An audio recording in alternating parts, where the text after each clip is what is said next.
एक शिकारी के पास कई शिकारी कुत्ते थे जिनने सबको अच्छी ट्रेनिंग दी थी। सब गजब के फुर्तीले और शिकार पकड़ने में माहिर थे। शिकारी के पास एक बूढ़ा कुत्ता भी था।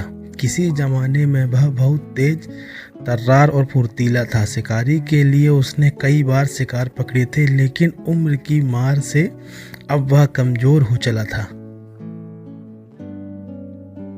उसमें अब पहले जैसी फुर्ती नहीं रह गई थी, लेकिन शिकारी अब भी उसे शिकार पर ले जाता और बूढ़ा कुत्ता अब भी पूरा दमखम लगाकर शिकार पकड़ता। एक दिन शिकारी अपने सारे कुत्तों को शिकार लेकर जंगल शिकार करने गया। वहां एक हिरण के पीछे सारे कुत्ते लग गए। हिरण जान बचाने के लिए तेजी से भागने लगा। कुछ देर में सारे कुत्ते पिछड़ गए और हिरण के पीछे भागना बंद कर दिया, लेकिन बूढ़ा कुत्ता भागता रहा। उसने हिरण के पास पहुंचकर अपनी दांत उसकी पीठ पर लगा दिए, मगर बूढ़े होने के कारण उसके कमजोर दांत टूट गए और हिरण उसकी चंगुल से निकल भागा। ये देखकर शिकारी को बूढ़े कुत्ते पर बहुत गुस्सा आया। उसने उसे मारने के लिए हंटर उठाया।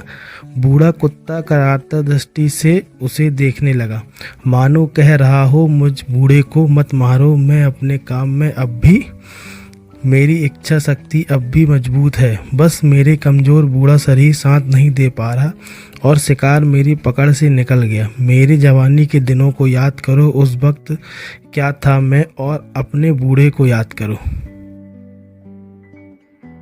शिकारी का हाथ रुक गया। उसका हंटर एक ओर गिर गया। उसने बूढ़े कुत्ते की पीठ थपथपाई और सिर पर हाथ फेरते हुए कहा, कोई बात नहीं मेरे प्यारे। सीख, उम्र दराज और बुजुर्ग व्यक्तियों से व्यवहार करते समय उनकी जवानी के दिनों को याद करें जो अपने उनके साथ गुजारे, और अपने बुढ़ापे को याद